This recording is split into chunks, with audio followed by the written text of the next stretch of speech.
ሰላም ሰዎች፣ ዛሬ ምርጥ የሆነውን የፈረንሳይ የሳይንሳዊ ልቦለድ የሆነውን ሉሲን ላስቃኛችሁ። ፊልሙ በአንድ ትልቅ ሆቴል ፊት ለፊት ቆመው በሚጨቃጨቁት አሜሪካዊቷ የታይፔ ታይዋን ተማሪ በሆነችው ሉሲና አዲሱ እጮኛዋ ላይ ትኩረቱን አድርጓል። ፍቅረኛዋ ሪቻርድስም አንድ ሳምሰናይት በእጅ ይዟል። እናም ሉሲ ፊት ለፊታቸው ካለው ሆቴል ገብታ ሚስተር ጃንግ ለተባለ ሰው እንድታደርስ ይጠይቃታል። ሆኖም ግን ሉሲ በውስጡ ያለውን ባለማወቋ አልተስማማችም። ወደ ጡት ማስያዣውም የተጠቀለለ 500 የአሜሪካን ዶላር ቢከትላትም አልተሳካለትም። ሪቻርድም የመጨረሻ ውሳኔውን ወሰነ። ፖሊሶች ወንጀለኞችን ለማሰር በሚጠቀሙበት ካቴና እጇን ለቀም አድርጎ ከሳምሰናይቱ ጋር አንጠለጠለው።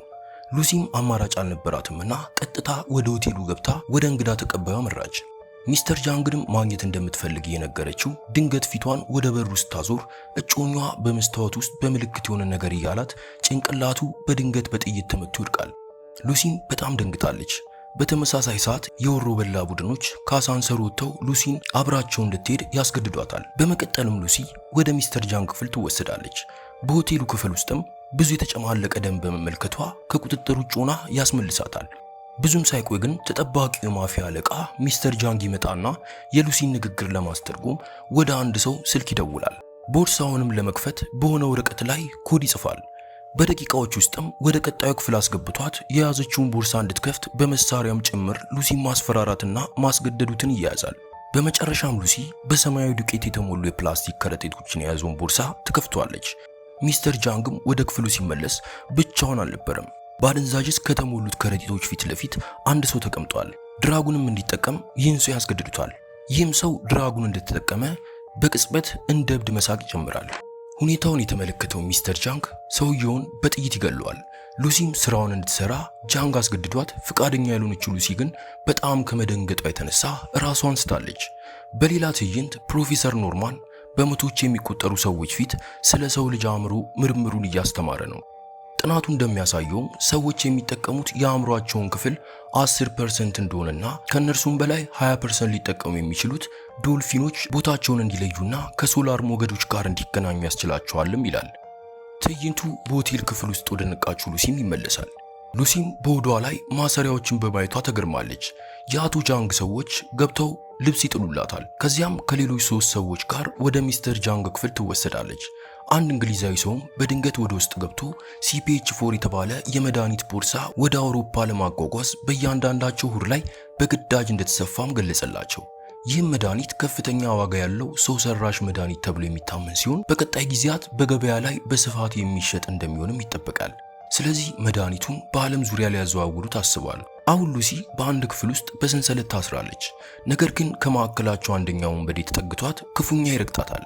በዚህም ቅጽበት በሆዷ ውስጥ ተሰፍቶ የነበረው CPH4 የተባለው ንጥረ ነገር ይፈታና ወደ ስርዓቷ ይሰራጫል። ወዲያውም ከቁጥጥር ውጭ ሆና ራሷን ስታ ሉሲ ትወድቃለች። በሌላ ትዕይንት ላይ ፕሮፌሰር ኖርማል ንግግሩ እንደቀጠለ ነው።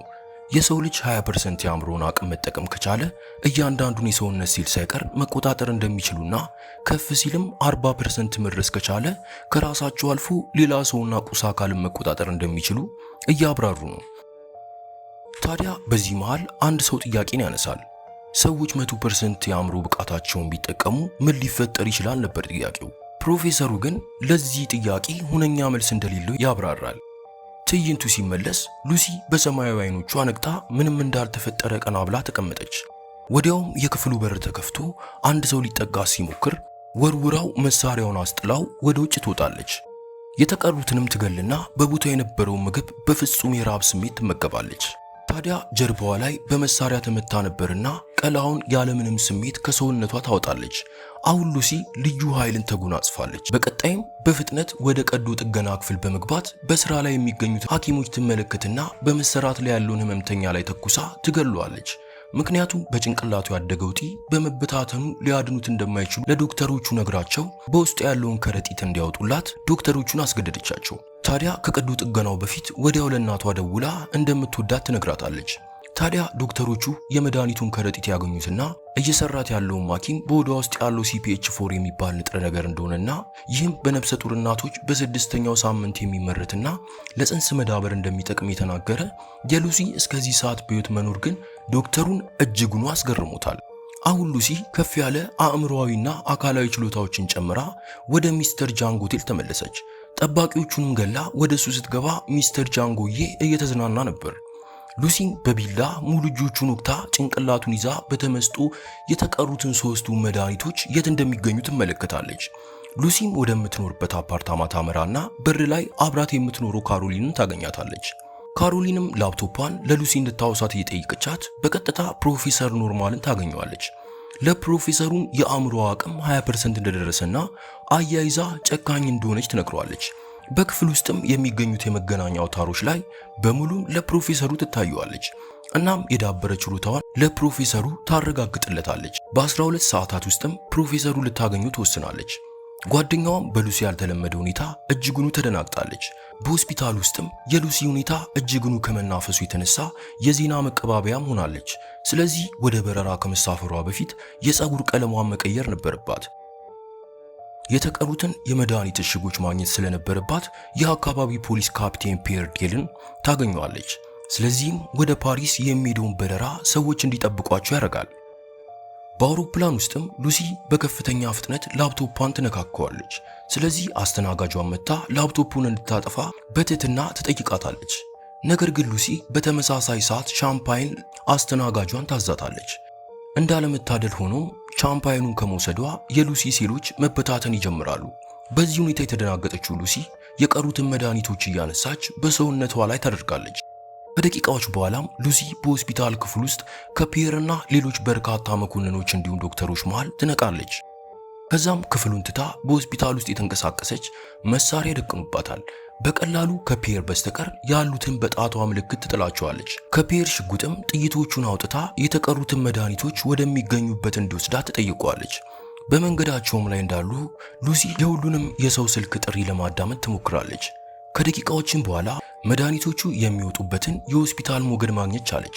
ስለዚህ የፒየርን መኪና ተቀብላ መንገዷን ጀመረች። አሁን ሉሲ ወደ ሆስፒታል ደርሳለች። በሆስፒታልም ሊ ቀድሟት ተገኝቷል እና መድኃኒቶቹን ለማውጣት እያሸሸ ከሉሲ ጋር ይገናኛሉ። አሁን ሉሲ የአእምሮዋን 60% አቅም መድረስ ችላለች። በእያንዳንዳቸውም አጠገብ በቅጽበታዊ ፍጥነት ስታልፍ ሁሉም ይወድቃሉ።